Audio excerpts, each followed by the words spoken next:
Egg paratha. Sanjeev नगर नाम के शहर में कपाड़िया नाम का एक आदमी एक ढाबा चलाता था। उसके पास करण रसोई के रूप में काम करता था।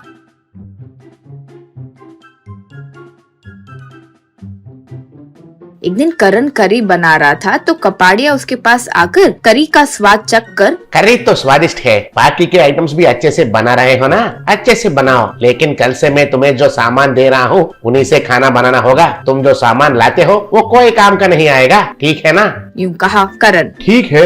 यूं कहा। अगले दिन से कपाड़िया कम दाम पर ही मिलावटी सामान लाकर करण को देने लगा। कुछ दिन वो इस्तेमाल करने पर करण को ठीक नहीं लगा तो एक दिन कपाड़िया से, आप जो सामान ला रहे हैं उससे खाना स्वादिष्ट तो नहीं बनेगा, साथ ही साथ कस्टमर की सेहत भी खराब हो रही है। यूं कहा। तब कपाड़िया, मेरे लाए रेशन पर खराब नाम डाल रहे हो और तो और कस्टमर्स की सेहत तो खराब हो रही है ऐसे बोल रहे हो? चुपचाप मुंह बंद करो और काम करो, नहीं तो निकल जाओ। यूं कहा करण। मैं ये सामान के साथ यहाँ काम नहीं कर सकता हूँ, निकल रहा हूँ मैं यहाँ से। कहकर वो ढाबा छोड़कर चले गया। करण घर पर दुखी होकर चुपचाप कुछ सोचते हुए बैठा था। उसके पास उसकी माँ उमा आकर, क्यों रे ऐसे हो, क्या हुआ, क्या सोच रहे हो, यूं पूछी। तब करण, मेरी नौकरी चली गई माँ। यूं कहा। उमा, दुखी मत हो रे, एक गई तो दूसरी मिल जाएगी, वरना तुम खुद से कुछ शुरू करो, यूं बोली। तब करण, निवेश के लिए पैसे भी तो चाहिए ना, होटल हो या ढाबा हो, शुरू करने के लिए तो बहुत पैसे लगते हैं, वो कहाँ से लाऊंगा? बोलना तो आसान है माँ। यूं कहा। उमा, इतनी अधैर्यता क्यों है, थोड़ा सा निवेश करके एक बंडी शुरू करो। तुम्हें एक पराठा बनाना अच्छे से आता है ना, पराठा बनाओ, एक नई बंडी पर पराठा का व्यापार शुरू करो। मैंने कुछ पैसे बचाए हैं वो दे दूंगी, फिक्र मत करो, यूं बोली।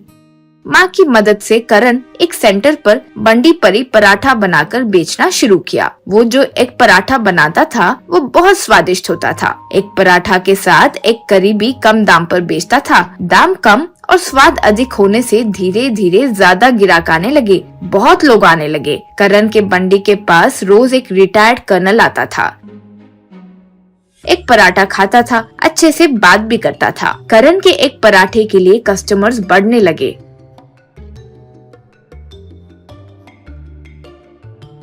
कपाड़िया को करण का यूं आगे बढ़ते देख बिल्कुल पसंद नहीं आया। करण का नाश करना होगा यूं सोचकर करण का एक पराठा एक करी बहुत खराब है यूं प्रचार शुरू किया। वो स्वाद के लिए अंदर कुछ मिलावट करता है और वो सेहत के लिए हानिकारक है ऐसे भी कहने लगा। इससे करण का व्यापार पर असर हुआ। एक दिन कर्नल करण के पास जब आया तो करण को देखकर, क्या हुआ करण, ऐसे डल क्यों हो, यूं पूछा। तब करण, वो कपाड़िया ने सब खराब कर दिया है सर, वो मुझ पर झूठा प्रचार करके मेरा व्यापार खराब कर दिया, क्या करूं समझ नहीं पा रहा हूँ, यूं कहा। तब कर्नल, फिक्र मत करो करण, अच्छे लोगों के साथ हमेशा अच्छा ही होता है, उदास मत हो, मेरी बात मानो और जैसे मैं कहता हूँ वैसे करो। कहते हुए करण से कुछ कहा। फिर अगले दिन से करण अपने पराठे बंडी पर एक बोर्ड लगाया। उसके ऊपर लिखा था कि आप जो पराठा खा रहे हैं उसका स्वाद और क्वालिटी देखकर आपके हिसाब से ही पैसे डब्बे में डालिए, यूं लिखा था। तब से करण उसके पास एक पराठा एक करी मिलाकर खाने वाले लोगों से हो या पराठा खाने वाले लोगों से कभी पैसे नहीं लेता था। खाकर लोग उनके हिसाब से ही डब्बे में पैसे डालते थे। गरीब लोग बिना पैसे डाले खाकर चले जाते थे, तब भी करण उनसे कुछ नहीं कहता था। कुछ लोग तो पराठे के दाम से ज्यादा ही डालते थे। फिर से करण के एक पराठे के ग्राहक बढ़ गए। उस एरिया में करण के पराठे के लिए अच्छा नाम होने लगा। करण एक पराठा का स्वाद बहुत फेमस हुआ और गांव में या पड़ोसी नगर में भी नाम बढ़ने लगा। इससे करण जल्द ही अच्छे से कमाने लगा। एक ढाबा भी शुरू किया। उस ढाबे पर भी एक बोर्ड लगा रखा था। उस पर भी ऐसे लिखा था कि आप जो पराठा खा रहे हैं उसके स्वाद और शुद्धता के हिसाब से आप ही पैसे तय करके डब्बे में डालिए। ढाबा भी अच्छे से चलने लगा। करण की तरक्की से कपाड़िया के ढाबे का दिवाला निकल गया और कपाड़िया गांव छोड़कर चले गया। कर्नल करण को देखकर खुश हुआ। करण एक दिन कर्नल से, आपकी सलाह मेरे लिए बहुत काम आई, आपका ये एहसान मैं कभी भी नहीं चुका पाऊंगा, यूं कहा। तब कर्नल, मेरा तो इसमें कुछ नहीं है करण, सच्चाई और ईमानदारी से काम करोगे तो आगे बढ़ोगे, ये तुमने साबित किया है, यूं कहा। करण बहुत खुश हुआ। चीज पिलो पराठा। सीतापुर नाम के गांव में रामनाथ नाम का व्यक्ति अपनी पत्नी अनुसुया के साथ मिलकर शादियों में बावर्ची का काम करता था।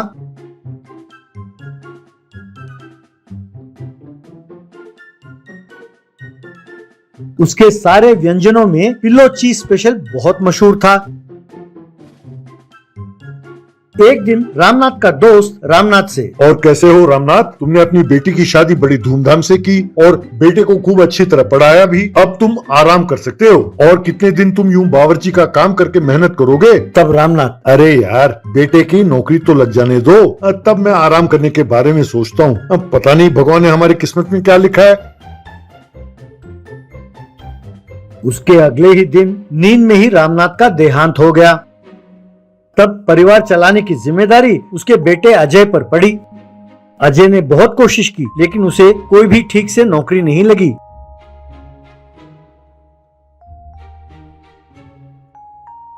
एक दिन अजय की दीदी लता उसके घर आई और अजय से, भैया, और कितने दिन तुम यूँ नौकरी के चक्कर में पड़े रहोगे? तुम पर माँ की जिम्मेदारी है। मैं सोच रही थी कि माँ को मैं अपने साथ ले चलूंगी, लेकिन तुम तो जानते ही हो, माँ की और मेरी सास की बिल्कुल नहीं बनती, और हमारे पास कोई संपत्ति भी नहीं है। एक काम क्यों नहीं करते भैया? तुम पिताजी की तरह बावर्ची क्यों नहीं बन जाते? तब उनकी माँ अनुसुया, ये बहुत मुश्किल है बेटा। जो पिताजी के साथ काम करते थे वे दूसरी जगह नौकरी ढूंढकर चले गए। अब इसे तो सिर्फ पिल्लो चीज पराठा बनाना आता है, और मुझ में अब बाकी पकवान बनाने की ताकत नहीं है। अब सब ऊपर वाले की दया है, जो होगा देखा जाएगा। ऐसा कहा दुखी होकर। ये बात सुनकर अजय के दिमाग में एक आइडिया आया।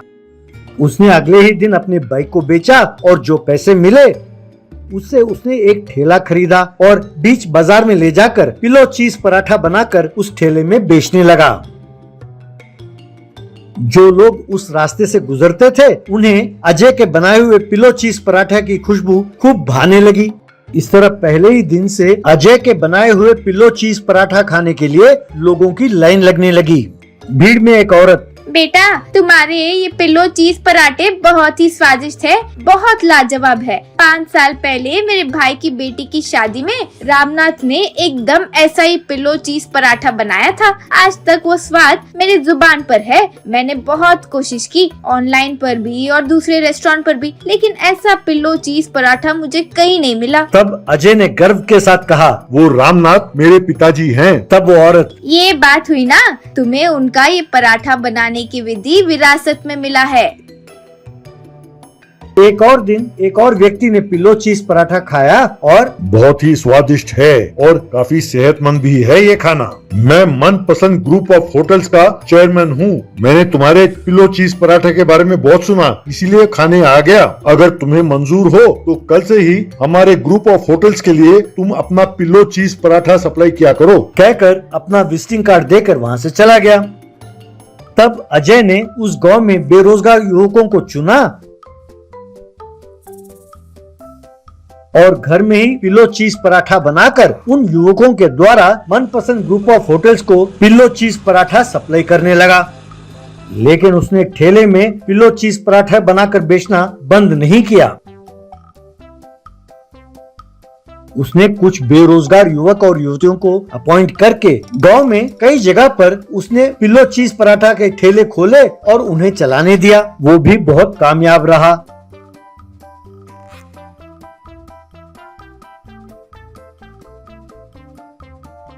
एक दिन अनुसुया अजय से, बेटा अजय, अब तो तुम बहुत अच्छी कमाई कर रहे हो। अपने पिताजी की आखिरी इच्छा पूरी करने का वक्त आ गया है। तब अजय, बोलो माँ, वो इच्छा क्या है? मैं जरूर पूरा करूँगा। तब अनुसुया, कुछ खास नहीं बेटे, तुम्हारे पिताजी की इच्छा थी कि वो एक केटरिंग सर्विस चलाए, लेकिन उनकी इच्छा पूरी नहीं हो सकी। तब अजय, बस इतनी सी बात माँ, एक काम कल ही शुरू करते हैं। ऐसा कहा।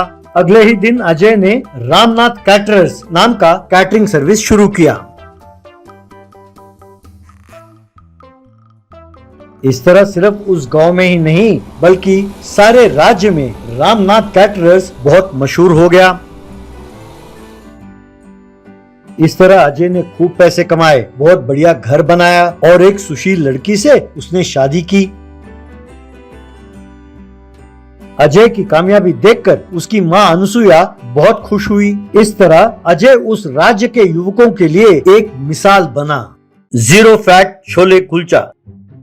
विराजपुर नाम के गांव में नागराज नाम का एक मिस्त्री रहता था। वो लोगों से पैसे एडवांस लेता था और बिना काम किए घर में बैठकर बिरयानी खाकर आराम से सो जाता था। नतीजा ये हुआ कि वो बहुत मोटा हो गया।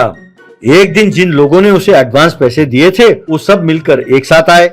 उनमें से लोकेश नाम का व्यक्ति नागराज से, अरे भैया, मैं तुम्हारे हाथ जोड़ता हूँ। लगता है जिंदगी में मैंने बहुत पाप किए होंगे जो मुझे ऐसी सजा मिली और तुम मेरे गले पड़ गए। ये सुनकर दूसरा व्यक्ति, अरे भाई साहब, आप बिल्कुल सही कह रहे हैं। ये तो मिस्त्री के रूप में यमराज है। इसे देखो तो सही कितना मोटा है। ये हम सबके पैसे निकल कर इतना मोटा हो गया है। इसके पेट को काटो तो हमारे पैसे निकलेंगे। तब नागराज, देखो भैया, इज्जत से बात करो, वरना तुम मेरा नाम तो जानते ही हो, नागराज। डस दूंगा मैं आप सबका काम परसों आकर करूंगा, लेकिन पैसे वापस नहीं करूंगा। तब लोकेश, चुपचाप आकर काम में लग जाओ, वरना मुझे पैसे कैसे वापस लेने हैं अच्छी तरह मालूम है। मैं तुम्हें कुछ नहीं कहूँगा, उस वीरू को पकड़ूंगा जिसने तुम्हें मिलाया था। अपने आप को देखो तो सही, तुम एक पूरे बकरी को निकले हुए अजगर की तरह दिखते हो। यूं सब उसे डांट कर वहाँ से चले गए।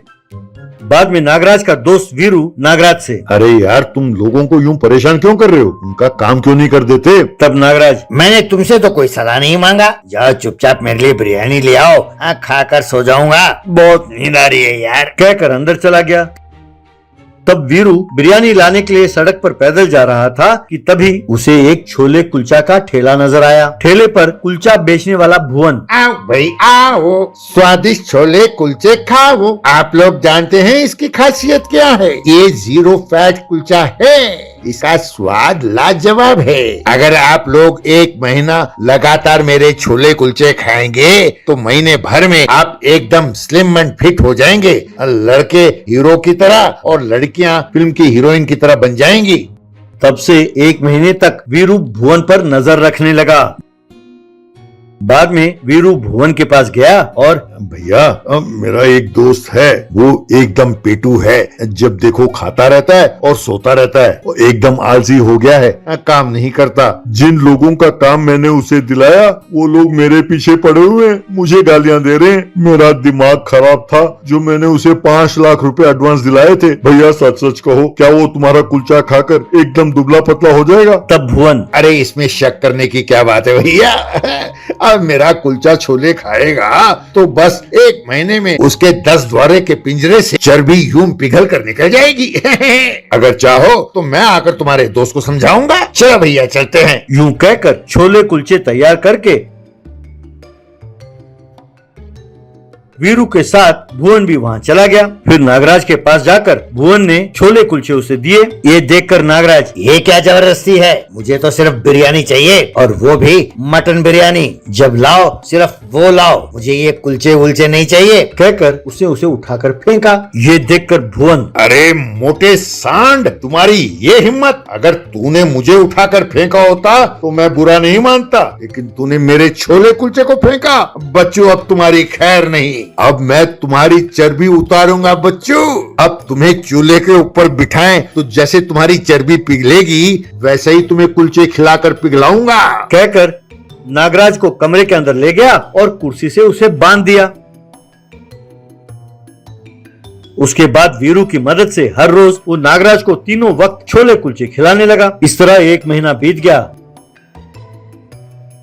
नागराज बिल्कुल दुबला पतला हो गया। एक दिन भुवन का असिस्टेंट कुलचे लेकर आ रहा था तो उसे देखकर नागराज, अरे कमीनो, मुझे तुम लोग यूं क्यों सता रहे हो? मेरा सारा चर्बी पिघल गया भैया, देखो मेरे सारे हड्डियां बाहर निकल आई है। अरे यार, मुझसे तो ठीक से बोला भी नहीं जा रहा।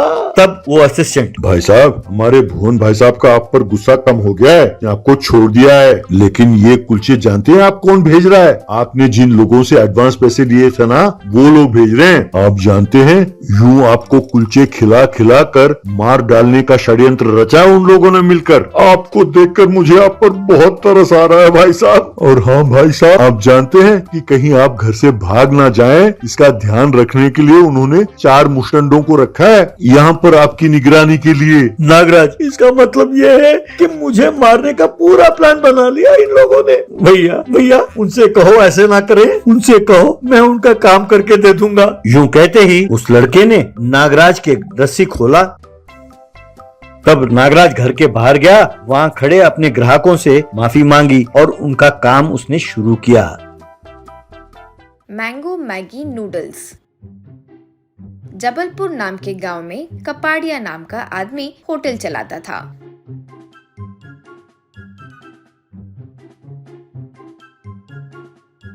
उसके पास रसोई के रूप में चावला नाम का आदमी काम करता था। चावला को अपने आप पर बड़ा गर्व था कि वो सबसे बड़ा रसोई है, इसीलिए कपाड़िया उससे कुछ भी कहता तो वो कभी सुनता ही नहीं। एक दिन चावला से कपाड़िया, मास्टर, दिन ब दिन व्यापार बहुत डल हो गया है और तुम हो कि कुछ भी कहूँ तो सुनते ही नहीं। लोगों को, ऊपर से बच्चों को अट्रैक्ट हो ऐसा नया आइडिया सोचो। चावला, क्या कपाड़िया, अपनी बात बदल रहे हो? तुम जब मेरे पास आए थे तो क्या बोले थे? मेरे खाने के विषय में मेरा ईगो हट मत करना कहा, लेकिन तुम ऐसे तीसरी बार बात कर रहे हो। कपाड़िया, देखो भाई, लोग होटल आते रहेंगे तो मैं ऐसे क्यों बात करूंगा? जो निवेश हमने लगाया वो ही नहीं आ रहा है। आएंगे तो ही तुम्हें और मुझे पैसे मिलेंगे। यूं कहा तो गुस्सा होकर चावला वहाँ से चले गया। उस दिन से चावला गुस्से में खाने में ज्यादा मिर्च, नमक यूं डालकर खराब करते जा रहा था खाने को। इससे कपाड़िया के होटल पर लोग आना पूरी तरह से बंद कर दिए। लोग नहीं आने के कारण कपाड़िया फिर अपने होटल को बंद कर दिया। फिर 2 दिन घर पर बैठने के बाद कपाड़िया के पास उसकी पत्नी रुक्मिणी आकर, ओ जी, वो चावला हमें जानबूझकर धोखा दिया है जी। अब वो अपने गांव के प्रेसिडेंट के साथ मिलकर हमारी जगह पर ही होटल रखा। अब खाना अच्छे से बना रहे सुना है, लोग भर भर कर आ रहे हैं जी। यूं बोली कपाड़िया। उसका छोड़ो, उसके पाप उसी को सजा देगी। मैं एक पकवान बनाता हूँ, उसे खाकर तुम और चिंटू बताओ कि कैसा है। यूं कहा।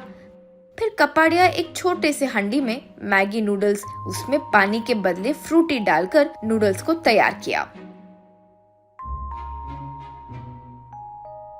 फिर उसे अपने पत्नी और चिंटू को खिलाया। उसे खाकर चिंटू,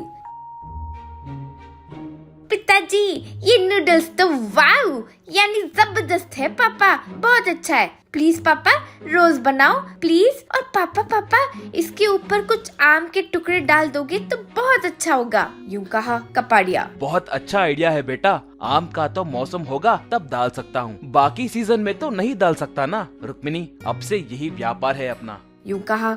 उस दिन से प्रेसिडेंट के होटल के आगे कपाड़िया अपना मैंगो नूडल्स सेटअप रखा। धीरे धीरे बच्चों को मैगी नूडल्स मैंगो फ्लेवर में आने से वो टेस्ट पसंद आया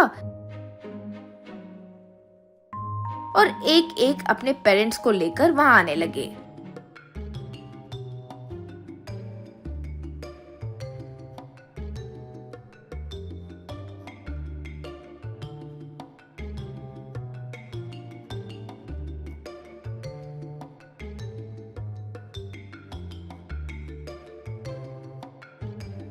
इससे एक दिन ऐसा आ गया कि प्रेसिडेंट के होटल में लोग कम आने लगे। वो देखकर कपाड़िया के पास आकर, चावला, रे कपाड़िया, मेरे आगे मैंगो नूडल्स बेचकर खुद को बड़ा रसोई समझते हो क्या? जाने दो सोचकर चुप बैठा था। मेरा सिर गर्म हुआ तो प्रेसिडेंट को बोलकर इस सेटअप को निकलवा दूंगा। मेरे ईगो के बारे में तुम्हें तो पता है ना, ध्यान रहे, जल्द ही इसे भी गवा दोगे। यूं कहा। तब मन में कपाड़िया, कमीना कहीं के, इसका कुछ तो करना पड़ेगा। यूं सोचा। फिर अगले दिन प्रेसिडेंट के घर जाकर कपाड़िया, प्रेसिडेंट जी, आप बड़े हैं, उस चावला के बारे में मुझे अच्छे से पता है। उसे बहुत ईगो है जी, वो तनख्वाह बढ़ाओ कहकर भी नहीं पूछेगा। हमें ही जब लाभ मिलता है तो उसकी तनख्वाह बढ़ाना होगा, वरना ठीक से खाना नहीं बनाता। बस आपके अच्छे के लिए कहने आया हूँ। मुझे एक बार एक्सपीरियंस हो गया और नुकसान भुगता हूँ जी। यूं कहा प्रेसिडेंट। हाँ, मुझे भी लग रहा है कि ये कमीना वैसा ही है। वैसे लोग तो कम आने लगे ही हैं। मैंने सोचा कि तुम्हारे मैंगो नूडल्स के वजह से कम हुए होंगे। ठीक है, उसके बारे में मैं देख लूंगा। यूं कहा। उस दिन प्रेसिडेंट चावला के पास जाकर चावला को खाना ठीक से क्यों नहीं बना रहा है यूं पूछे। इससे ईगो में आकर चावला अगले दिन से सब्जियां खराब पकाने लगा। इससे लोग पूरी तरह से कपाड़िया की शॉप के पास ही आने लगे।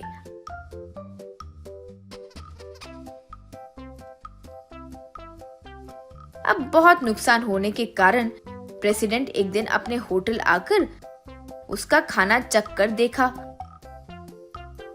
उस दिन अपने लोगों को बुलवाकर चावला को पिटवाकर उसे गांव से निकाल दिए।